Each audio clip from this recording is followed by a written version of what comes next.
One is Enough by Flora Nwapa, Chapter 11. Reverend Father Mclaid came back to Lagos unexpectedly. Someone very important in government had sent an urgent message to him, asking him to return. The message was not clear, but he could not ignore it. As a matter of fact, he had become restless and had not done much in his research.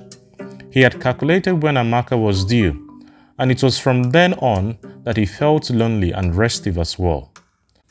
So it was a welcome message coming from the man so important and so much attached to the bishop he worked under. He had heard no news at all about the twins. It was agreed that Amaka should seal her lips and should send no messages or letters of any kind. He went straight to see the bishop, who welcomed him very well and asked him about his studies and research. Then he took him in and told him about the change that was about to take place in Nigeria shortly. He was not very sure of the event he spoke about, but he was in agreement that Father Mclaid should return and be available at any time. Even the man in government who asked the priest to return was not sure of what was about to happen. He did not pretend to know. All he told him was that there was a persistent rumor that there was going to be a change in government. Whether it was going to be bloodless or not, he was not sure. The reverend gentleman, who was the chaplain and quite high in government, would have to go. He was not sure how he was to be disposed of, though. He was sure that if the event took place at all, that he would go and Father Mclaid would step in his shoes. The man in government had worked all that out. He wanted his own man in the position of influence. He had nothing against the incumbent, but he did not feel relaxed dealing with him, and that was why Father Mclaid was sent for. Father Mclaid's background was not known to many people. Even his fellow priests thought he was not a Nigerian. Only a handful of Irish priests, and of course the bishop, knew where he came from and how he came about that name. The influential man in government did not know either. He had liked him and his sermons, but had never associated him with the East and its dynamics and strange people. The influential man was rather vague, and Father Mclaid wondered about the reason for his summons to Lagos in the first place. However, after the briefing, as he referred humorously to his order to come back, he went to see Amaka, who was of course not expecting him. He had brought no present. It was awkward for him to bring feminine and infant presents back to Nigeria. His heart was beaten as he drove to Amaka's residence. As usual, it was at night, and he had the key to the back door, which he found bolted from the inside. That was understandable. He had been away for nearly a year, and Amaka was afraid of armed robbers. It was 10 o'clock, and he could hear voices, feminine voices, thank God. So he knocked, and the door was opened by Nanny, who had one of the twins in her arms. "Oh, Father!" Nanny shouted and knelt down. "Please get up," Father Mclaid said, and took the baby from her arms. In the bedroom were Amaka and her sister. They had the latest jug material spread on the floor, and the name of the judge was Rolls Royce, and it cost only 500 naira for a piece, which was just enough for what one wanted. There were some pieces of lace and a head tie to match the judge, and they cost just 300 and 150 naira each respectively. They were discussing quietly the effect the lace and the head tie would have on the judge, and so did not hear the knock on the door. The other twin was sleeping, and Nanny was just about to put the other twin boy in his cot when she heard the knock. Father Mclaid controlled himself very well when Nanny asked him to sit in the sitting room while he called her mistress. His urge was to go straight to the bedroom.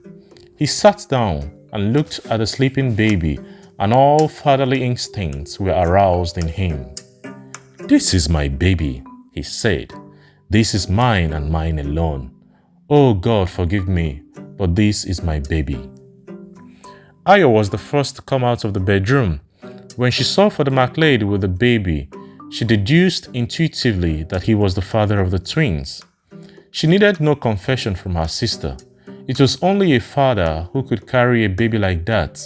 She was a mother herself and she knew when her boyfriend came in the dead of the night to see her and his children. She knew the way he carried the babies, which were his. She wanted to be light-hearted about it and to use the biblical sentence, "Thou art the man," but she restrained herself. After all, she was not familiar with Father Mclaid. She had heard about him, casually referred to as a very nice man who helped people and who preached very good sermons. She had never associated him with her sister. It was a secret Amaka kept to herself, almost under pain of death.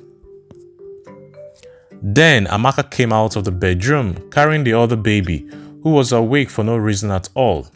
It was simply too much for Father Mclaid. The secret was out. "Amaka, you had twins. I am a twin myself. Oh my God, my twins, both boys. I cannot believe it." He embraced Amaka. "Why not? You are a twin. That's what it should be. Twins beget twins. Ayo, that is the father of the boys."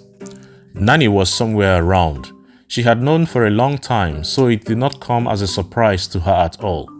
Her mistress was only confirming what she had already known as soon as it was established that she was pregnant. It did not seem real at all to Father Mclaid. It was like a pleasant dream. He would wake up and find that he was still in Dublin doing his research on female circumcision and thinking of Amaka and Nigeria. "I had to return," he said, when Amaka showed surprise at his sudden return. "I was actually summoned. I came back 2 days ago. Have you anything for me to eat?" Nanny went straight to the kitchen and prepared some food very fast. Meanwhile, Ayo took her leave. As soon as they were alone, Izu began, "I have to leave the priesthood." Amaka thought she had not heard properly and said, "I beg your pardon." Izu hesitated before he repeated what he had said. He did not like Amaka's tone. There was a mild irritation in her voice. "How did it go in Dublin? I hope you had a nice time, all those lovely Irish nuns and—" Izu was deeply hurt. "Amaka," he almost shouted. That was the first time he had ever raised his voice talking to Amaka. That was the first time Amaka saw him really angry. Was she playing with fire and she did not know it? However, whatever it was, she had her twins. If the worst came to the worst, she would produce a father for the twins. She was surprised at her own thoughts. "Now, listen to me," he said, as if reading her thoughts. "The twins are mine, and I am going to claim them, and no power in this world will stop me. And before I claim them, I am going to leave the priesthood. I am seeing the bishop tomorrow for dispensation. I shall confess all to him, and I am positive he will be sympathetic." Amaka was taken aback. She never for one moment thought that Izu would feel that way towards the twins. She was frightened and found herself the next morning at her sister's. Ayo was preparing her last-born for school when Amaka drove in and sat on her bed feeling a bit off color. Ayo smiled at her and continued dressing the child. Then she sent him to the dining room and sat on the chair, waiting for her sister to begin. "Izu," she stammered, "he wants the twins." "Naturally," Ayo said. "He is a Nigerian, isn't he? Nigerian men fight tooth and nail for their offspring, no matter whether they have 20. Did you think he was going to deny that he was the father? You haven't begun yet to understand the Nigerian male. What bothers you anyway? You have your twins. You have now proved that you can be a mother.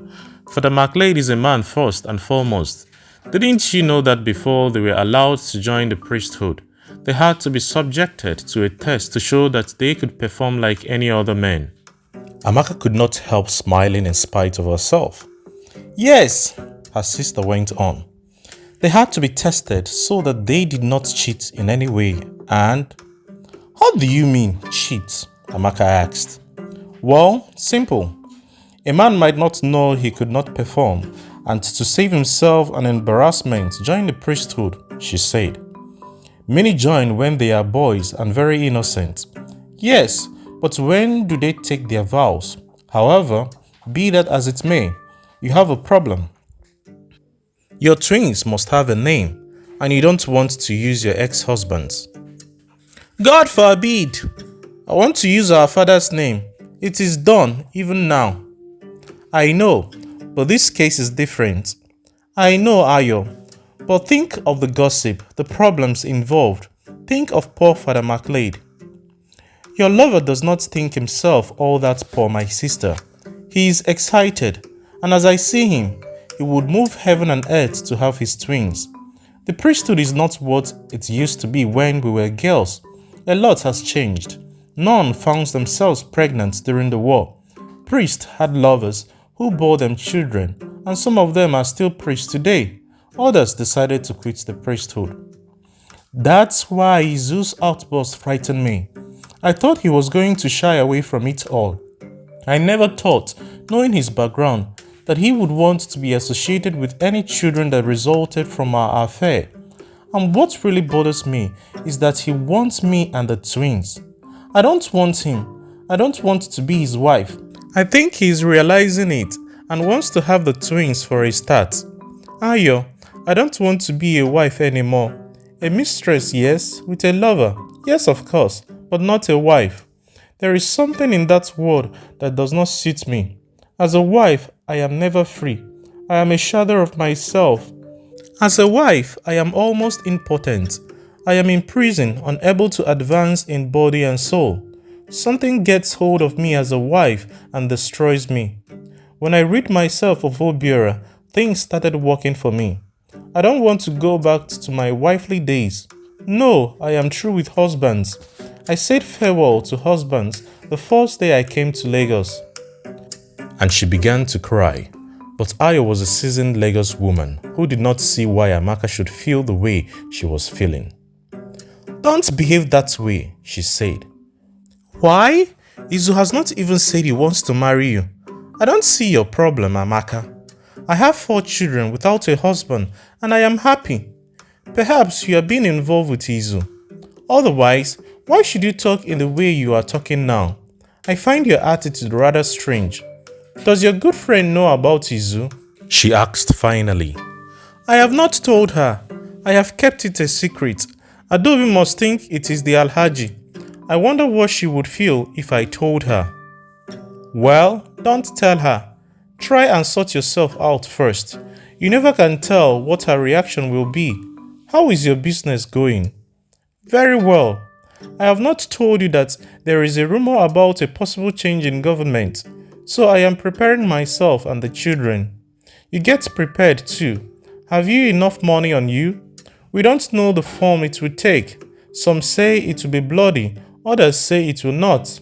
Whether bloody or bloodless, all of us are going to be affected.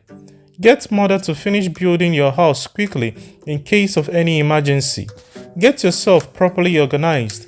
I am thinking of taking the children to London. We have a house there. I want to be there before my number 1. You can see how practical I am. No nonsense. Think less of Izu and more of yourself and the twins. And bear in mind that Izu can take care of himself, but the twins cannot, so they come first. Oh, I have ruined Izu's career. How can he leave the priesthood for my sake?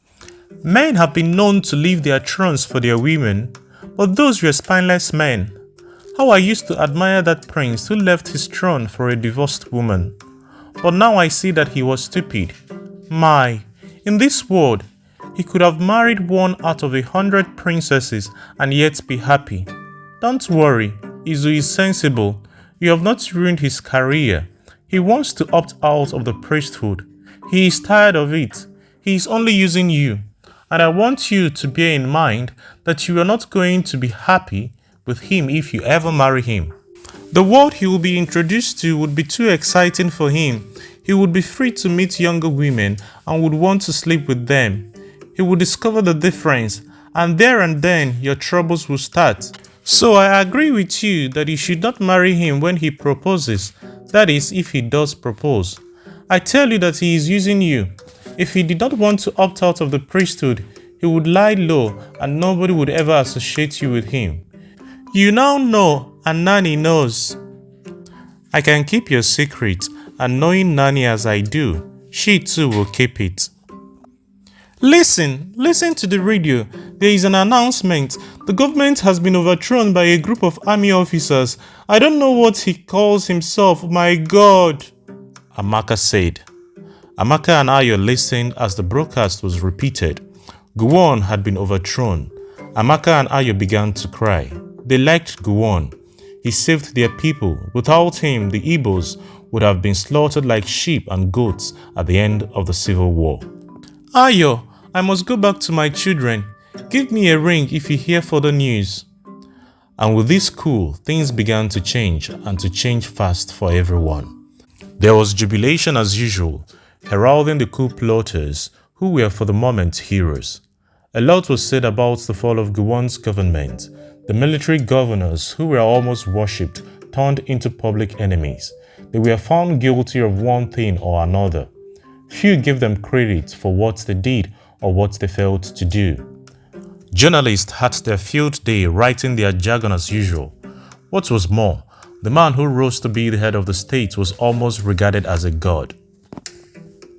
The axe fell on both small and great.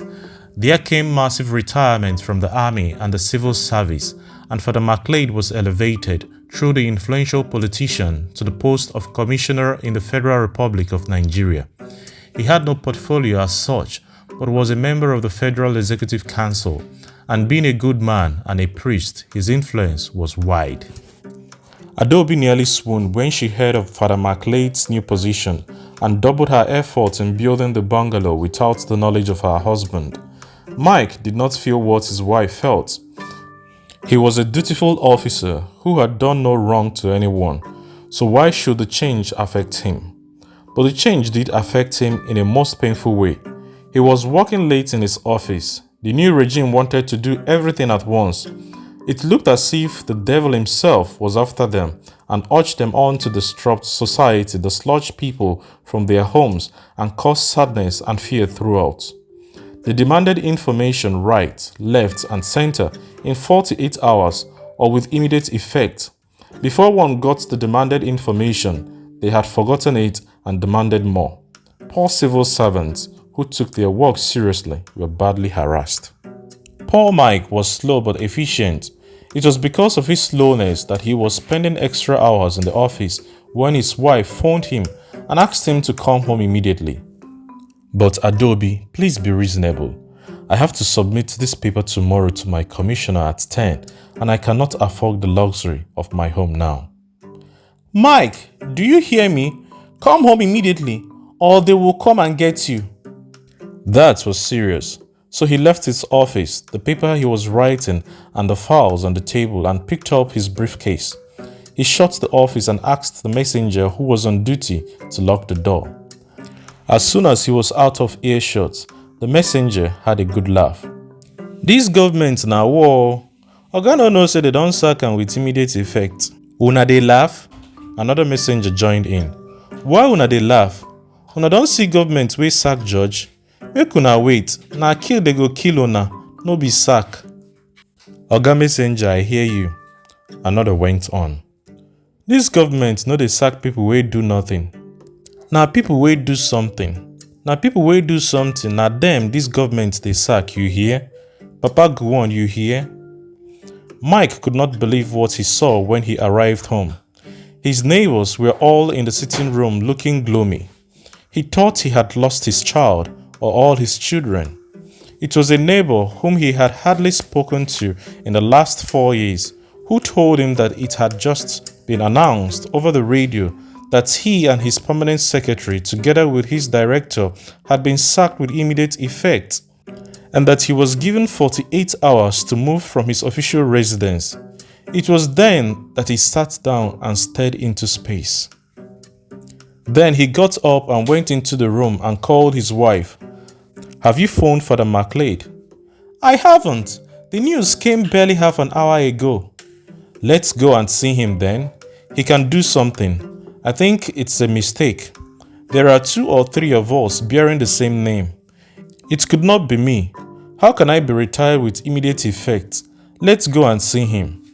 Let's phone him first.